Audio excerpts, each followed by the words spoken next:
Welcome to UFC 153 in the rear view. Today we're looking back at October 13th, 2012. UFC 153 was headlined by Anderson "Spider" Silva going up against Stephan Bonnar at light heavyweight. This was a pay-per-view down in Rio de Janeiro at the HSBC Arena. This was the night Anderson "Spider" Silva looked like he lived in the Matrix. This was a card so ravaged by injuries and cancelled bouts that a month before the event was to take place, Anderson Silva stepped up. He was a long-time middleweight champion at this point, and he went off, agreed to go off against Stephan Bonnar, who was in semi-retirement at this juncture. The story of the main event is one of the strangest in UFC history. Vitor Belfort was sent to face Alan Belcher, and then he was pulled from that to go into a match with John Jones. The proposed bout between Jose Aldo and Eric Koch fell apart due to Koch being injured. Frankie Edgar then agreed to step in and fight Aldo, but a motorcycle crash forced Aldo out of the event. Another replacement bout would have seen heavyweight Brazilians Gabriel Gonzaga go off against Geronimo dos Santos, a Brazilian legend, but dos Santos had to pull out due to hepatitis scare. He never did make it into the UFC, but continued fighting in Brazil. Rampage Jackson was scheduled to face Glover Teixeira at the event, but had to pull out with an elbow injury. Rashad Evans was offered the Glover Teixeira fight, but turned it down due to short notice. That led to Fabrizio Maldonado stepping in, and we'll talk about that classic bout with Teixeira later on. The card also featured legendary Brazilians Antonio Rodrigo Nogueira, known as Big Nog, and Damian Maia. The gate for the crowd was 16,844 officially. It's generated about $2.5 million US, and a very respectable 400,000 pay-per-view buys, which is a very good number for a pay-per-view outside North America. Okay, getting to that classic main event, the Anderson Silva Bonnar bout. It started off with quite a boring series of Bonnar pressing Anderson Silva up against the fence. Bonnar was trying to muscle Silva with very little success. And about halfway through the first round, there was a separation.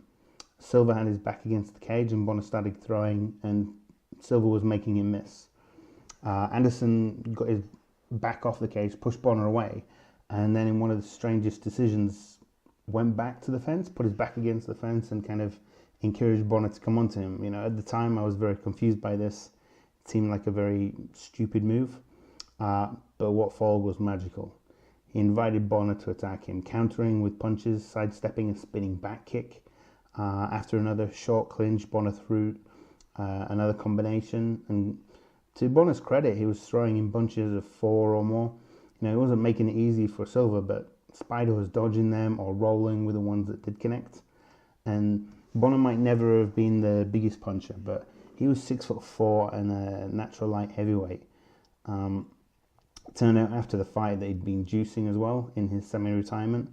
So maybe he stopped once he got the call for the fight, but this wasn't a guy that was weak. With about 30 seconds to go of the round, Anderson decides to step up his game and fight back.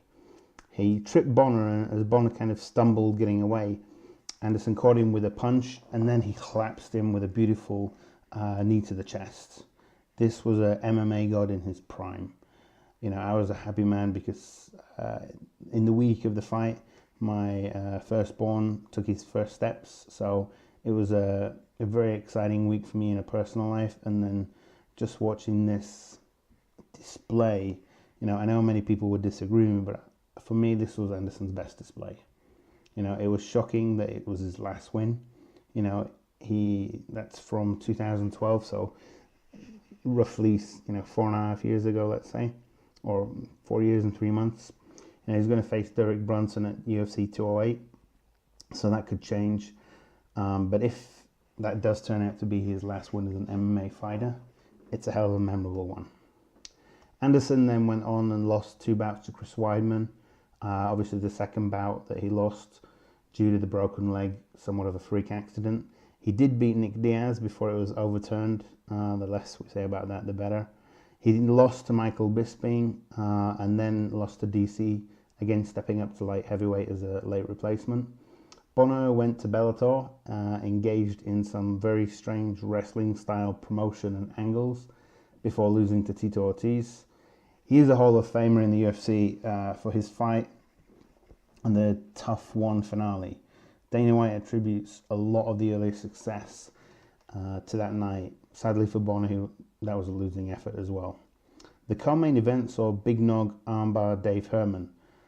Herman had been bad-mouthing BJJ in the run-up to the event, so it was a really beautiful moment for Brazil and for Nogueira team when he won by armbar, and it would have been a real perfect moment for a legend of the sport to retire.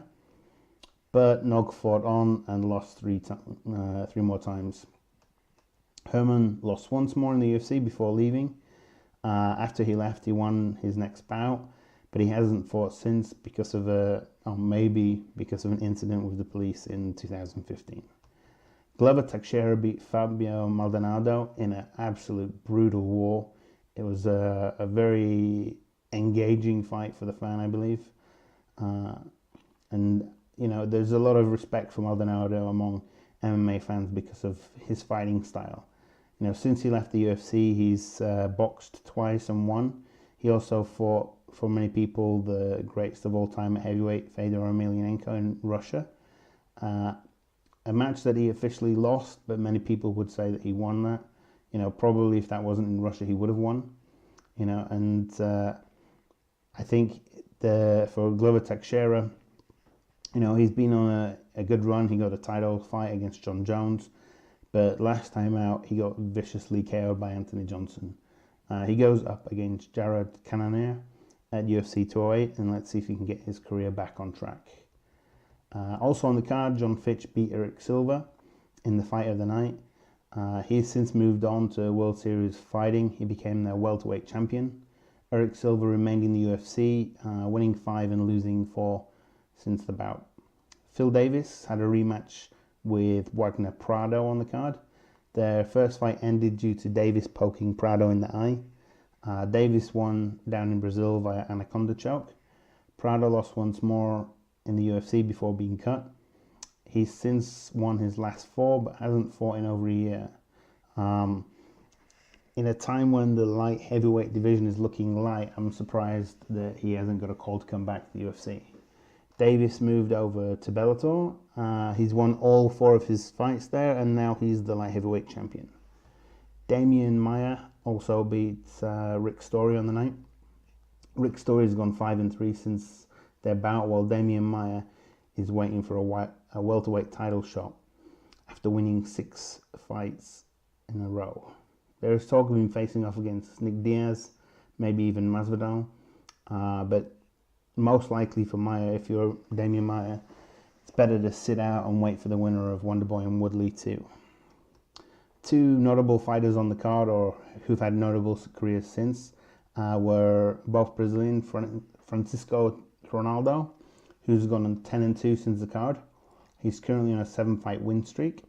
And Sergio Moraes, who's been unbeaten since the event, having won 4 and drawn 1. You know, not very active though. With that, that's 153 in the rear view. Be sure to watch the 208 predictions. Like and subscribe. You know, thanks for listening.